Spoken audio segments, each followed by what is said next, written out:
नाज़रीन, मैं हूँ एमएसजे और मेरे साथ मौजूद हैं एस्ट्रोलॉजर मलिक महबूब साहब। सर कैसे हैं आप? ठीक हैं? खैरियत से हैं? अल्लाह का शुक्र है। आप बताएं कैसे हैं सर? अल्लाह का बड़ा करम, बड़ा एहसान।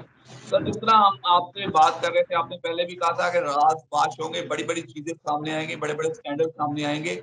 बात शुरू करते हैं पीटीआई की जो जमात है, उसकी इख्तिलाफात सामने आ गए हैं। उमर अयूब साहब चीफ जस्टिस से रिज़ाइन होते हैं। कहा जाता है कि मैंने 22 को इस्तीफ़ा दिया था, इमरान खान वो इस्तीफ़ा मंज़ूर भी कर लेते हैं। पार्लियामेंट की पार्टी का इजलास होता है, वो कहते हैं जी उमर अयूब साहब इस्तीफ़ा नहीं देंगे। खबरें ये भी गर्म है कि आरिफ अलवी साहब चेयरमैन बनना चाह रहे हैं पार्टी के। किस तरह देख रहे हैं जमात को? कोई और हैंडल कर रहे हैं? इख्तिलाफात इस तरह आ रहे हैं क्योंकि अवाम अब इन जो लीडर हैं, उन पे उस तरह एतमाद नहीं लगती कि इतना अच्छा हो गया इमरान खान के लिए, कोई स्ट्रगल नहीं हो रही, कोई कोशिश नहीं की जा रही उन्हें बाहर लाने की। और शहजाद भाई, एक्चुअली ये चीज़ें होनी थी। ये बस वक्त का इंतज़ार था, प्लानिटरी पोजीशन का इंतज़ार था। और वो बोलते हैं ना कि सही टाइम पे क्लिक होने की देर है, वो वही क्लिक हो रहा है अभी। अब जो मैंने आपको काफ़ी वीलॉग में कहा था कि इमरान खान को इस पोजीशन में पहुंचाने के जो मेन वो है ना बंदे, वो इन्हीं की पार्टी में से हैं या कोई ख़ास लोग हैं जो इनको गलत गाइड कर रहे हैं। और अब ऐसा लगता है कि अब ऐसा टाइम है, या जजमेंट का टाइम कह सकते हैं, कि वो लोग अब सामने आएंगे। अगर वो सामने नहीं आएंगे तो उनको सामने लाया जाएगा। बज़ाहिर तो ये लग रहा है कि पब्लिक आ रही है, लेकिन ये पब्लिक जो है एक सैटन का रोल अदा कर रही है। मतलब पब्लिक जो है अब चार्ज ले रही है। पब्लिक जो सड़कों पर आ रही है वो एक चार्ज लेकर आ रही है। वो ऐसे घूमने फिरने तो रोड पे नहीं आ रहा ना। उनका भी कोई एजेंडा है जिसकी वजह से वो आ रही है, और इसी के दबाव की वजह से आपने देखा है कि एक इस्तीफा है। अगर देखा जाए तो इन्हीं की वजह से एकदम से उन्होंने इस्तीफा प्रेजेंट किया ना आगे। तो ऐसा लगता है कि ये चीजें अभी बहुत होंगी आगे, क्योंकि सैटर्न तो अभी यूं समझिए स्टेशनरी पोजीशन पे है। मतलब वो अपनी पोजीशन में वापस मुड़ा भी नहीं है, आगे भी नहीं चल रहा, वो स्टॉप है, स्टिल सिचुएशन में है। तो जैसे ही उसने रेट्रोग्रेड सिचुएशन स्टार्ट करनी है 2 जुलाई को, मेरे यहाँ तो आपकी 3 जुलाई होगी। तो 3 जुलाई से आप देखिएगा कि ये जो हंगामे और ये सब कुछ है ना, बहुत ज्यादा एक्सट्रीम पे होंगे। और इसी बात से मुझे याद आया, जैसे मैंने आपको कहा था पहले, 6 जुलाई और 12 जुलाई, ये दो डेट्स ऐसी हैं जिसमें आपको दुनिया में भी कुछ हंगामा आराई दिख सकती है। जैसे कोई जंग का आगाज हो सकता है। ये जो ईरान इसराइल की टसल है, गाजा की है, गाजा फलस्तीन और ये सब, इनमें जो है ना कुछ डिस्टरबेंस एकदम से स्टार्ट हो जाएगी।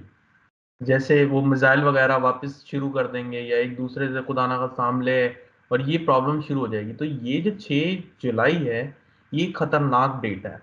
तो मेरा मशवरा ये है कि 6 जुलाई, 3 से लेके 8 जुलाई तक कोई ऐसा आप प्लान ना करें जिसके अंदर हंगामा आराई हो जाए, या ऐसा कोई नया महाज खुल जाए जिसकी वजह से ये लोग एक नए मसले में आ जाए। तो ये जैसे जैसे दिन आगे आते जाएंगे, जैसे ये 1 जुलाई, 2, 3, आपको ऐसा लगेगा कि अब जो हालात की जो है ना, हालात में बहुत संगीन सिचुएशन होती जा रही है। मतलब बहुत क्रिटिकल, मतलब एक वो बोलते हैं ना, एक गलती की भी गुंजाइश नहीं है। तो ऐसे हालात बनना शुरू हो जाएंगे। सर अगर थोड़ी सी बात आपसे करूं, जुलाई के महीने में इमरान खान के केसेस अदालतों में हैं, कहीं रिलीफ मिलता हुआ नजर आता है?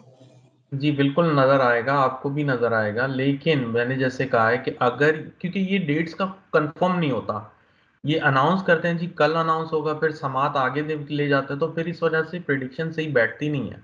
लेकिन अगर ओवरऑल जुलाई देखते हैं, 3 जुलाई के बाद मुझे बड़ी उम्मीद है कि इनके हक में फैसले आएंगे। लेकिन जैसे कि मैंने आपको कहा है, कि पहले भी कह चुका हूँ, कि ये जो इनकी रिहाई का टाइम है ना, वो अभी आगे है। अगर ये जब तक मुज़ाकरात का अमल नहीं स्टार्ट करते, मुझे काफ़ी लोग उसमें मैसेज में भी पूछते हैं कि ये मुज़ाकरात कैसे करें, गवर्नमेंट तो नहीं कर रही है।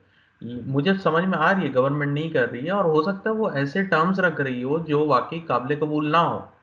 लेकिन कहीं ना कहीं इनको फ्लेक्सिबिलिटी दिखानी पड़ेगी, क्योंकि अगर ये फ्लेक्सिबिलिटी के मोड में नहीं आएंगे, ये इनका निकलना इस टाइम पे बहुत मुश्किल है। क्योंकि ये जो टाइम पीरियड चल रहा है प्लानिटरी, वो इनको सपोर्ट नहीं कर रहा। सपोर्ट इनको सिर्फ इस चीज में कर रहा है कि ये अपने डायलॉग पर आ जाए। तो अगर वो नहीं आएंगे तो डेफिनेटली फिर अगला चांस आपको सितंबर अक्टूबर के बाद मिलेगा। सर अगर आप आपसे थोड़ी सी बात करूं, कल जो बाइडेन और ट्रम्प का मुबासरा हुआ है अमेरिका में, सामने आमने सामने आए हैं पहली बार, और ट्रम्प साहब ने जो बाइडेन को उखाड़ ही दिया है, बछाड़ ही दिया है। किस तरह देखते हैं कल के उस मुबासरे को आप, आगे वाले हालात को, अमेरिका के हालात को? इलेक्शन करीब आते जा रहे हैं। ट्रम्प का जो हाल है ना, वो एक्शन बेस्ड पर्सन है, सेम इमरान खान से। तो वो उसके सामने आता है, वो बुझाड़ के उठा के फेंक देता है उसको, ऐसा कोई मसला नहीं है। बट प्रॉब्लम ये है कि उसका एक केस है 11 जुलाई को, जिसमें उसको निकलना बहुत जरूरी है। अगर वो नहीं निकला तो फिर वो उसके लिए बहुत मसले हो जाएंगे। लेकिन अलबत्ता मुझे ऐसा लगता है कि ये जो इस दफा के इलेक्शन होंगे उसमें ट्रम्प आएगा। अगर वो नहीं आ सका तो उसी पार्टी से जरूर कोई आएगा। जो बाइडेन की तो मुझे नहीं दिखती है कि ऐसे हालात होंगे जो बाइडेन वापस रिपीट हो। और अगर ये रिपीट हो भी जाए, अगर फॉर एग्जांपल मैं बता रहा हूँ कि अगर इसकी पार्टी से कोई होगा, ये नहीं आता वापस। सर काजी फाइज ईसा साहब के बारे में हमारे एक सारे जानना चाह रहे हैं, उन्होंने दो दिन से सवाल कर रहे हैं काजी फाइज ईसा के बारे में। 3-4 माह रह गए तकरीबन उनके रिटायरमेंट होने के, 4 माह रह गए हैं। वो मेरा ख्याल पूछना चाह रहे हैं एक्सटेंशन मिलेगी उनको अगले 4 माह में? उनको किस तरह देखते हैं, किस तरह के फैसले करेंगे? मुझे ऐसा लगता है कि अभी के टाइम से लेके नवंबर तक के टाइम में बहुत जस्टिस होने वाला है। एक दो जगह पे काफ़ी लोगों ने बोला है कि जस्टिस तो नहीं हो रहा। ये अभी टाइम स्टार्ट ही नहीं हुआ है। अभी तो टाइम स्टार्ट होगा तो ये जस्टिस ही होगा। तो मुझे नहीं लगता कि कोई भी ऐसी चीज़ पर्टिकुलरली रिलेटेड टू कोर्ट्स, कि वो चीज़ मतलब एक अनएक्सपेक्टेड चीज़ में रिजल्ट आया उसका, तो ऐसा नहीं लगता कि वो वापस रिपीट होंगे या उनको एक्सटेंशन मिलेगा। सर आप भी पिछले 2-3 दिन से बात कर रहे थे, हम हफ्ता से तकरीबन मुज़ाकरात की, कि खान साहब को मुज़ाकरात करने चाहिए, पकड़ने चाहिए। एक सीनियर सियासतदान है पाकिस्तान के, मोहम्मद अली दुरानी साहब, उन्होंने कल दावा किया है कि टीवी चैनल पे बैठ के उन्होंने कहा कि पाकिस्तान जो गवर्नमेंट है वो इमरान खान साहब को बाहर भी लेके आएगी और इनके साथ मुज़ाकरात भी करेगी। नजम सेठी साहब भी कुछ इसी तरह के अपने प्रोग्राम में बयानात दे रहे हैं कि कहीं ना कहीं स्टैब्लिशमेंट और खान साहब की डील फाइनल हो चुकी है और हुकूमत को लेने के देने पड़ जाएंगे। आप किस तरह देखते हैं? देखें, ये जो एक प्रश्न चार्ट होता है, मैंने मेरे ख्याल से 1-1.5 महीना पहले ओपन किया था पाकिस्तान के लिए। तो मैंने आपको कहा था कि पाकिस्तान की जो बैकबोन है ना इस वक्त, या पाकिस्तान को जो चला रही है, वो इस्टेब्लिशमेंट चला रही है। और ये कहीं ना कहीं हर एक इंसान को पता है। लेकिन जो एस्ट्रोलॉजिकल चार्ट होता है ना, वो आपको बिल्कुल डिटेल्स बताता है कि वाकई कौन चला रहा है। तो अगर ये बात की जाए कि कोई डील हो गई है, मैं इसको कह सकता हूँ कि पॉसिबिलिटी है। क्योंकि अगर खान साहब को आगे चलना है तो ये डील इनके लिए इम्पोर्टेंट है। डील इन अ सेंस कि मुज़ाकरात हो सकते हैं। ये डील वो नहीं है कि बस ठीक है, मैं मतलब ये मुल्क छोड़ के चला जाऊंगा, ऐसी कोई डील नहीं दिखती मुझे। मुल्क तो नहीं वो छोड़ने वाला है। तो ऐसे ही है कि मुज़ाकरात ज़रूर हो सकता है, और उसी से ही उनका फ़ायदा है। सर फवाद चौधरी साहब इमरान खान साहब के साथ थे, बाद में छोड़ गए, लेकिन आजकल वो मीडिया पे दोबारा वापस आ रहे हैं और कह रहे हैं कि मैं तो पीटीआई में था, मैंने तो पीटीआई को नहीं छोड़ा। तो अब देखते हैं, लोग तो नहीं मानते, लेकिन फवाद चौधरी से बात जिद है कि जी मैं तो पीटीआई में था। तो इस तरह के और भी सियासतदान है जो छोड़ गए, तो मेरा ख्याल वो भी आने वाले दिनों में यही कहेंगे जी हम तो पीटीआई में थे, हमें तो जबरदस्ती निकाला गया था। किस तरह देखते हैं चीजों को? शहजाद भाई, मैंने कल भी इस पे बात की थी। यही कहा था कि जब किसी का वक्त आता है ना, तो हर इंसान उसके साथ जुड़ना चाहता है। और ये कुदरती अमल है, क्योंकि उसकी तरफ एक मकनातीस लग जाता है। तो उनको महसूस होता है कि इसके साथ हमारी तरक्की दिख रही है। तो अब यही आलम रहेगा कि हर कोई जुड़ने को आ जाएगा, क्योंकि अब दिख रहे हैं कि गवर्नमेंट के दिन पूरे हुए हुए हैं। कहीं ना कहीं गवर्नमेंट के दिन पूरे हो गए हैं।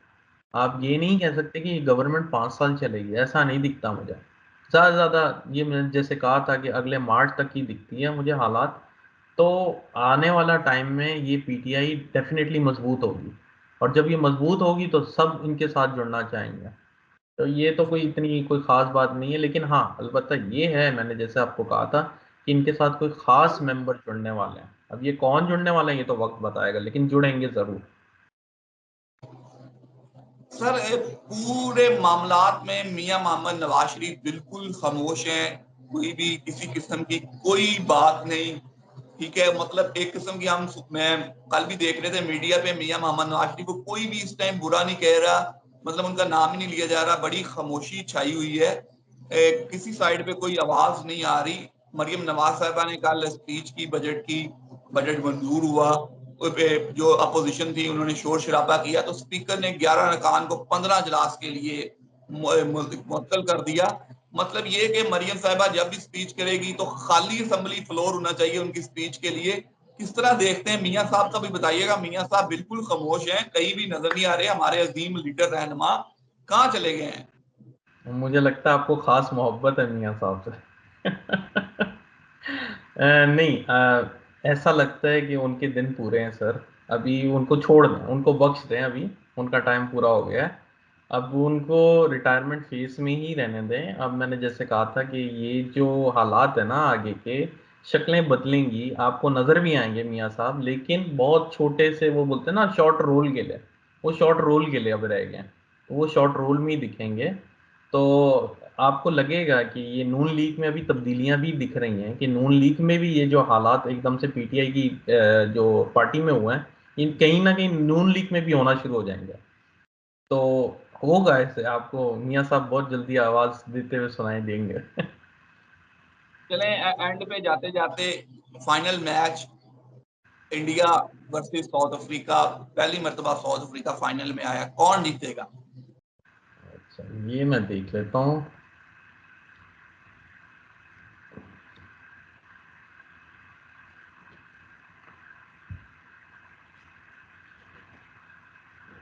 सर साउथ अफ्रीका के जरा मुश्किल हालात हैं, मैच ये टफ होगा, लेकिन कहीं ना कहीं मुझे ऐसा लगता है कि ये इंडिया जीत जाएगा।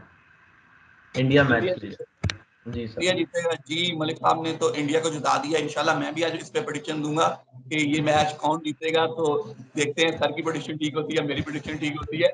मुझे और मलिक साहब को दीजिए इजाजत। अल्लाह हाफिज।